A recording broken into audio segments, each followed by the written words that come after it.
Alors, 50% des aires d'autoroute équipées pour les voitures électriques. On va lire l'article. On va écouter l'article avec le bot Numérama, comme d'habitude. Le risque de la batterie vide s'éloigne.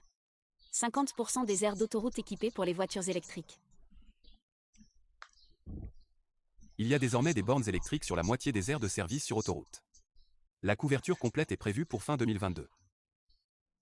C'est un argument qui pourrait convaincre celles et ceux qui hésitent à acheter une voiture électrique, par crainte de ne pas trouver facilement une borne de recharge. Selon le dernier décompte du gouvernement, le 15 juillet 2021, ces installations sont maintenant présentes sur la moitié des aires de service d'autoroute en France.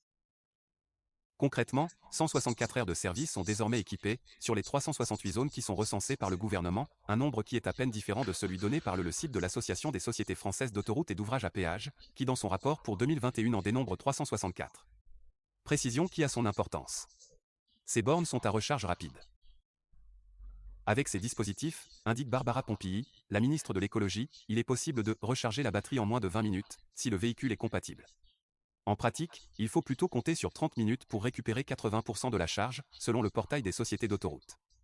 Les bornes sont adaptées à tous les standards de prise du marché. CHAdeMO, combo, 2/CCS, AC triphasé et prise domestique. 2/CCS. Couverture totale pour 2022. La couverture totale des aires de service avec des stations de recharge pour véhicules électriques est attendue pour la fin 2022. Il n'est pas fait mention de l'équipement des aires de repos. Ces espaces sont nettement plus répandus que les aires de service, mais assurent le minimum, avec en général des places de parking, des toilettes et des tables pour se restaurer. On en dénombre 623. La généralisation des bornes de recharge rapide sur les aires d'autoroute constitue un argument très important pour convertir davantage d'automobilistes. La capacité des batteries progresse qui plus est, elle aussi même si leurs performances dépendent du type de véhicule à déplacer, en particulier de son poids, et du style de conduite. Le territoire compte par ailleurs de plus en plus de stations de recharge, et pas uniquement au niveau des voies rapides. Les lieux privés et les villes sont aussi en train de s'équiper.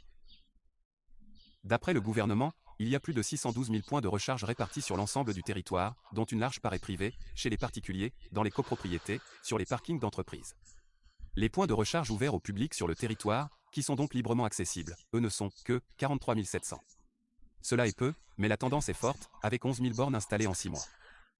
Alors, j'ai vu le tweet en question de Jean-Baptiste Djebari. Effectivement, il fait mention de bornes installées sur les aires d'autoroute. Mais attention, il fait pas mention des bornes fonctionnelles sur les aires d'autoroute. Parce qu'il y en a un certain nombre qui ne marchent pas. Donc, il a même publié une carte sur son Twitter, on peut aller voir au pire. Donc, vous voyez, une aire de service sur deux désormais équipée en borne de recharge très rapide, tweet de Jean-Baptiste Djebari.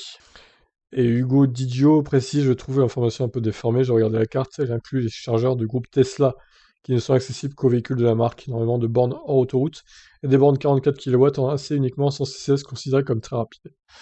Ah ouais, en plus, oh là là, quelle communication désastreuse du gouvernement, qui essaie de nous enfumer, encore une fois. Quelle honte. Et évidemment, comme j'ai dit, ça ne fait pas mention des bornes qui ne fonctionnent plus. Ah bah si, d'ailleurs, il a mis la légende là. Borne disponible en vert, rouge, borne en maintenance, bleu, info pas encore dispo en temps réel, mais ça ne saurait tarder. Ah ouais, il y en a quand même beaucoup qui sont pas dispo en temps réel niveau info là. Il y en a une bonne moitié, je dirais. Ouais, peut-être un tiers, on va dire, à vue d'œil. Surtout en région parisienne, il y a beaucoup de bleus en fait. Bon bref, comme France Électrique qui dit, mais quelle carte mensongère en Dordogne, proche de Périgueux, la borne Isivia est coupée depuis plusieurs années. Équipée pas en service, il faut savoir décrypter ce genre de langage proche du mensonge.